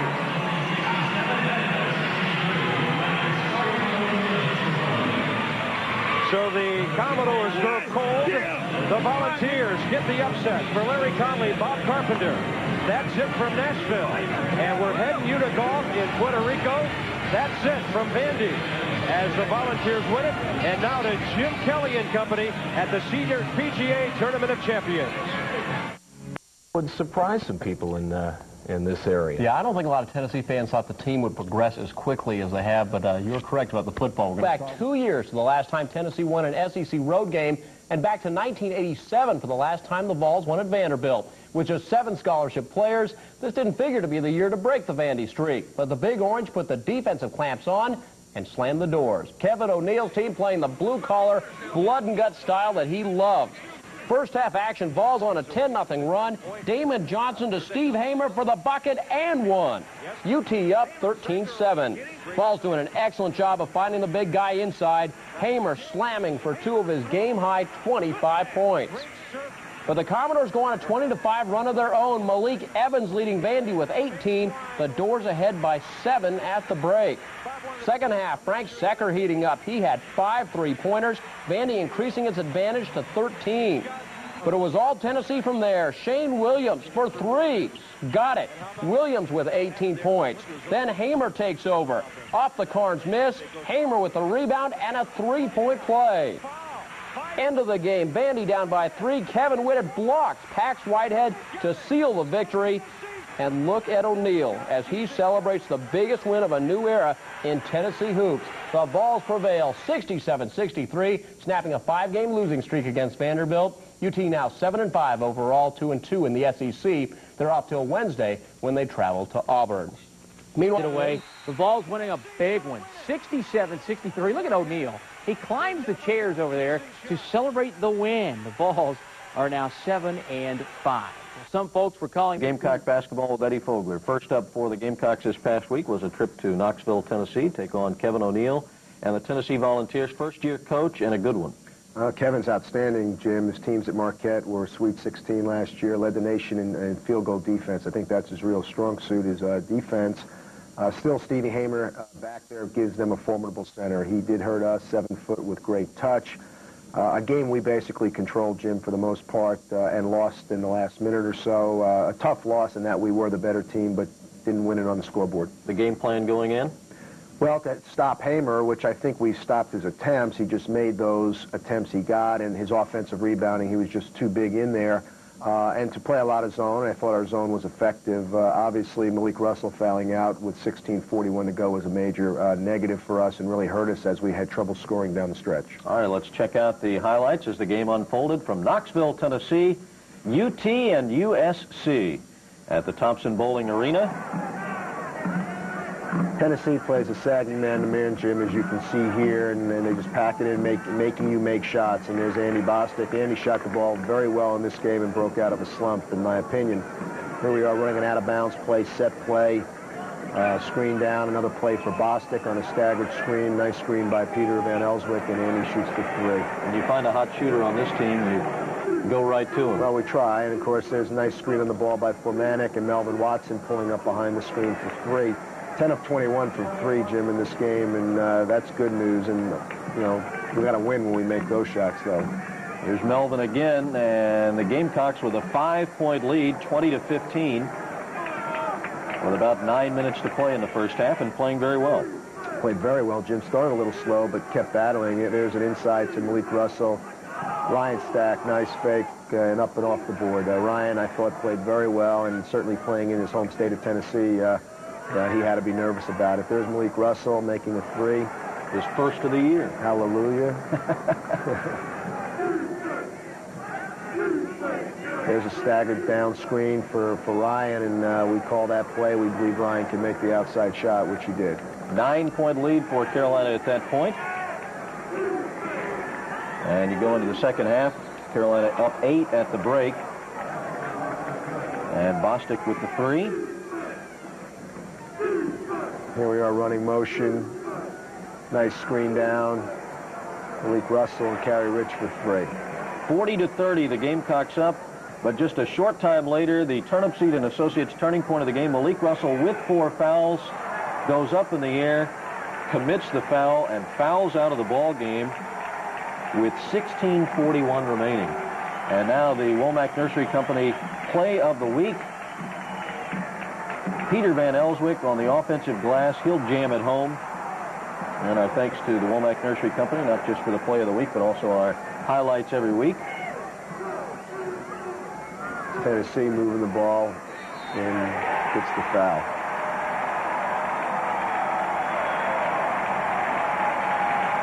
And Gamecocks unable to beat Tennessee 61-57, obviously losing Malik Russell and having Peter Van Elswick in foul trouble much of the ball game, critical to the Gamecocks? Well, very critical, Jim, and yet we play a lot of zone, and that's one of the reasons we do to stay out of foul trouble. But Hamer presents such problems because of his size. He's 7 feet with long arms, and we committed some fouls inside that he created.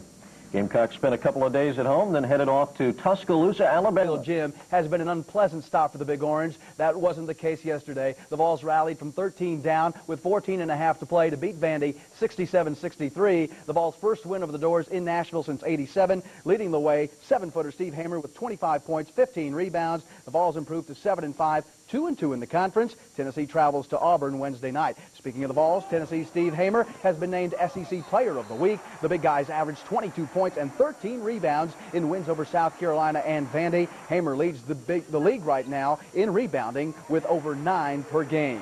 I talked about the upcoming change at the top of the women's rankings. As for the men, filling those chairs out there, I guess he might be Coach of the Year when his thing is all over. And as it would turn out, the Vol baseball squad opens practice today on a gloomy, chilly afternoon. So what when you've got a nice, warm indoor place to take cover? R.A. Dickey getting good limber out there. The first full day of practice for the guys.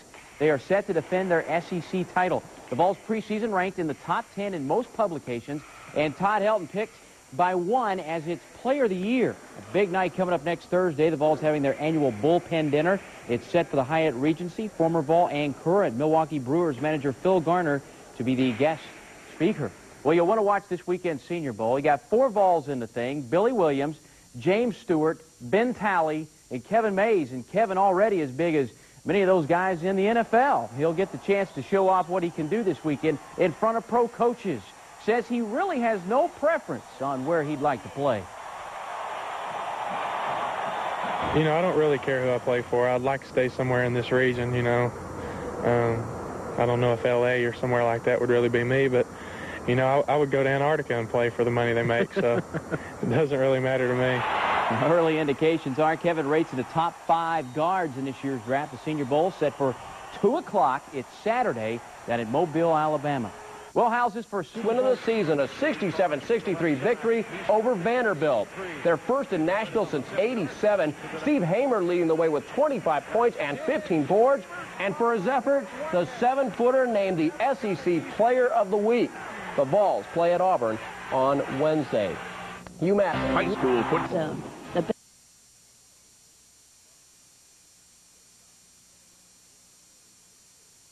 Of Jefferson Pilot Sports.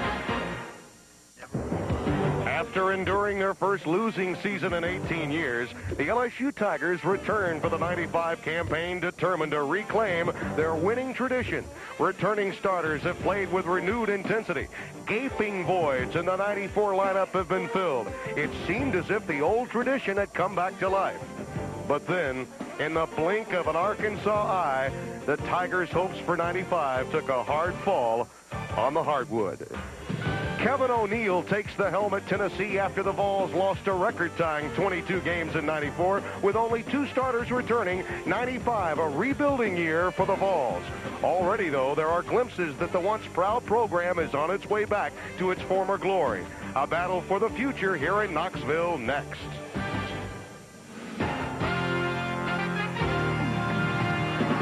College Sports presents the best in regional college basketball, the Southeastern Conference. Today's game is brought to you by BP Super 93 Gasoline, BP's best choice in quality gasoline. By the Jefferson Pilot Life Insurance Company, the vision to power your dreams. By CarQuest Auto Parts. For the CarQuest store nearest you, call 1-800-492-PART. And by the new Gillette Sensor XL with microfins that set up your beard for the world's best shave. SEC Saturday begins with a double dose of basketball. The LSU Tigers into Knoxville to take on the Volunteers live from Thompson Bowling Arena. Hello, everyone. I'm Tim Brando, and by my side is Barry Booker. As mentioned, these are 2 teams clearly in transition, but where Dale Brown is concerned, Barry, the unfortunate truth is life without Livingston begins today. Yeah, and it's going to be very difficult. Randy Livingston is the leader of this team as a freshman, and he's the kind of guy that makes everyone else better. Those assists, leading the nation, and here he is going down. It's a big blow for LSU, and all the other guys are going to have to step up and pick up their game. And the foundation of this very program, when you think of Randy Livingston, and clearly, Barry, he does make players better. He also makes the coaching staff better. And that's something we discussed with Dale Brown earlier today. He loves the underdog role. You could say it's Coach Brown's Camelot. Start out with prayer. That helps. And secondly, we just have to be strong. The coaches have dedicated themselves. Last night we handed every player a commitment by us as coaches that we hand wrote in the airport in Atlanta that we're going to double commit ourselves. We're going to do more than we've ever done to help you and motivate you in private drills, and we're not going to crawl in a hole. We're going to try to even extend our defenses a little, and we're not going to sit on the basketball. You're asking a lot of guys like Quentin Thomas, Garrick Scott to come forward, aren't you? We're asking a great deal of them. And Quentin Thomas and David Bosley, 2 walk-ons. We might be able to make a movie. They got one Rudy. We might have one Quentin and David before this is over. Clearly, he'd rather have Randy Livingston, but no coach I know is better at being an underdog than Dale Brown. Now, when you start talking about getting well at LSU, you got a better shot against the Tennessee because Kevin O'Neill lacks numbers as well. Yeah, he sure does. Only 7 players dressed today, and they're led by Steve Hamer, the number 5 scorer in the league and the leading rebounder in the SEC. Hamer has really stepped up his game and become a leader for the Volunteers. This is a player that questioned his future. In fact, thought about quitting, but Kevin O'Neill was able to convince him to stay. Yeah, and you mentioned Coach O'Neill. He is an outstanding coach, a great teacher, and has really pumped some life back into the Tennessee basketball program. He'll be looking for another double-double from his big guy today as the Tigers come in to take on the Volunteers. We welcome you back to Thompson Bowling Arena in Knoxville, Tennessee. Tim Brando, Barry Booker. Let's take a look at the starting lineups for the LSU Tigers. It is a changed one with Garrick Scott in the middle rather than Mutovdic.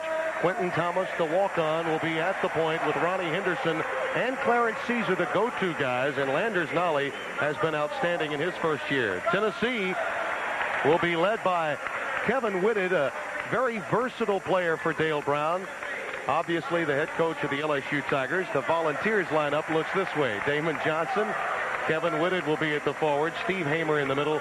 Shane Carnes and Shane Williams will be in the backcourt for the Volunteers. There's Kevin O'Neill, the youngest coach in the Southeastern Conference, against the dean of SEC coaches. The tip-off is coming right up.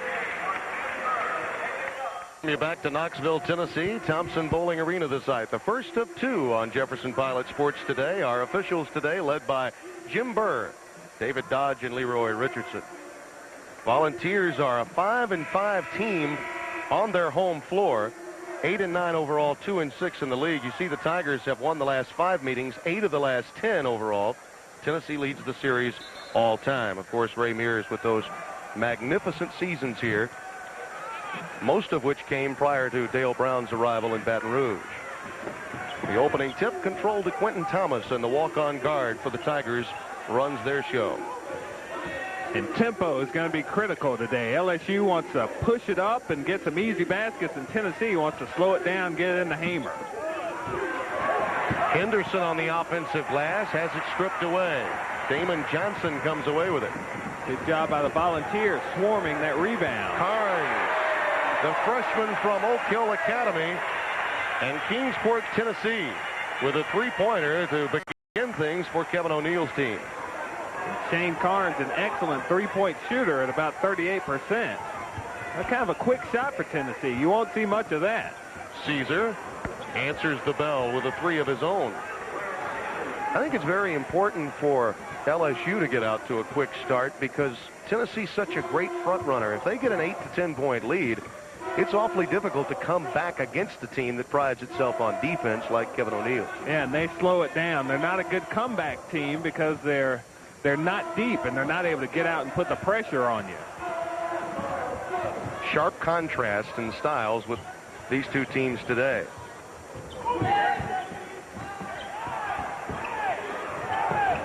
Shot clock down to 5. They're going to have to force one. It'll be Williams. He turns it over. A little hurried that time, recognizing the shot clock was running down, and the junior college transfer from Northeast Oklahoma A&M turns it over for the Volunteers. A very good defensive sequence for LSU. They're off to a good start. Doing the job on the defensive end, and Caesar hitting that three to open things up. Thomas with the dump down to Scott. In Nolly, Henderson, and Caesar, you have the potential of three outstanding perimeter players. There's a rejection inside by Hamer. Hamer, a fine shot blocker at 1.3 per game. That's 7th in the league. And here's Shane Williams there defensively bodying up on Ronnie Henderson. And Hamer comes over with a big block shot. And Tennessee gets possession on the alternating possession. Hamer, a young man that played with a great deal of emotion under Wade Houston, and now under Kevin O'Neill has harnessed some of that visible emotion and has become a more complete player. And he's leading by example for the Tennessee Vols this year. Really working hard in practice. He's vocal, trying to help everyone else get better. Whitted with 4 on the clock. Nolly with the long rebound for the Tigers. You notice that Tennessee is using much of that 35-second shot clock with each passing possession. They like to get Hamer to touch the ball every time down the court. Nolly, that's his spot. Landers Nolly, second only to Scotty Thurman in three-point shooting efficiency coming in. Nolly, a big surprise for LSU this year, doing a nice job with perimeter play so far this season. And there's his defensive effort paying dividends. Nolly on both ends of the floor. It should be mentioned that he and Damon Johnson of Tennessee were teammates at Hiawassee Junior College. And they're matching up against one another today. Caesar on the wing. Scott collects the rebound for LSU. LSU, an excellent offensive rebounding team. They really crash the boards hard. Nolly with a jump stop. Nice penetration, just shoots right over the smaller Shane Carnes and drops in that bucket. Barry, we had to go 3.5 minutes to get a 2-point field goal. Nothing but threes raining here in Knoxville early on. And the Tiger defensive help, Garrick Scott getting some from Nolly that time on that entry pass to Hamer, very effective. A big body of Garrick Scott on Steve Hamer down low. And LSU knows that Tennessee wants to take it inside to Steve Hamer, and they're swarming inside, and Hamer gets caught pushing off on that occasion. Those 3 turnovers have turned into 5 points already for LSU in the early going. Henderson, a leaner, grazes the front iron. Damon Johnson runs it down for Tennessee. Well, that's what LSU has to watch. They have to be careful not to take too many quick, difficult shots. When they're patient, they're going to get some easy ones. David Dodge spots a foul inside. It will go against Landers Nolly. Damon Johnson posting up down low for Tennessee, drawing that foul. As we mentioned, out of Hiawassee Junior College, the two played together. Both very effective in what is an outstanding junior college program. Carnes can't hit, and now Henderson with numbers, a 3-on-2. Good job by Shane Carnes and Shane Williams getting back and forcing LSU to pull it out and set up. The Tigers never had the spacing that they would have liked in that sequence, so Henderson forced to give it up. Yeah, again, that's where Randy Livingston has certainly missed. There's a push-off. Garrick Scott will be tagged this time. Speaking of Randy Livingston, he is in Birmingham, Alabama. Dr. James Andrews performing the surgery last week, or earlier this week. We wish him all of the best as he tunes in today in Alabama. Tigers by 5 early on. This season, including a road victory in this league at Vanderbilt, so they've done it with defense, holding 13 of their 17 opponents under 70. In contrast to that, LSU, the last time they won a game when scoring less than 70, Chris Jackson was at guard. Eddie Sutton's last year at Kentucky. The Tigers won 64-62. So Dale Brown's club now, without Livingston, they have to do it defensively, but he doesn't want them to pull back offensively. No, he wants to extend things and let his athletes get out in transition and get some easy baskets. Occasionally, it will lead to numbers as that occasion, but the Volunteers turned it over for a 4th down. And a good pass by Shane Carnes to Damon Johnson, who just didn't handle the basketball. An overrule, and Kevin O'Neill gets it back. Tigers on an 8-0 run over the past 4 minutes. Tennessee got the first basket and has been silenced since. In fact, they failed to score a 2-point bucket today. There's the high lob, and that should be 2. Right on cue.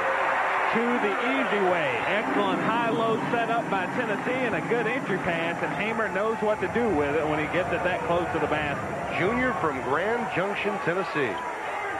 He's been in double-doubles in 8 of the last 9 games. Bad pass and a turnover by Nolly. He was trying to find Clarence Caesar on the baseline. And Nolly picked up his dribble that time and didn't get a lot of help from his teammates. But Tennessee has really been effective at slowing the pace of this game, and it's really at their tempo, to their advantage so far this afternoon.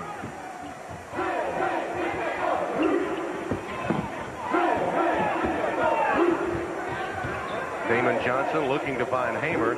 Scott doing a pretty good job fronting him, Barry. Garrick Scott moving across the lane, staying in front of him. Tennessee is going to need to try and lob over him, clear out the backside help, and try and lob over the top. What they get is a lob for a turnover. Good hand by Quentin Thomas that time, knocking that away. On the wing, Henderson. Henderson, a streak shooter, will get a lot of points at mop-up time, and there's Clarence Caesar doing what he does best, a steal, but then the bad side, a turnover. Clarence Caesar, only, I guess, 9 steals now, short of the SEC record in that category. And that pass was awfully lazy. And LSU trying to be aggressive defensively, trying to crank up the tempo of this game. Caesar always playing the passing lanes. You have to give him credit for that. There's the double team, and there's the near steal. Now Carnes trap. Scott there to defend. They won't give up the cheapies, will they? No, they won't. Beautiful pass out of that traffic from Shane Carnes all the way across the court to Kevin Whitt.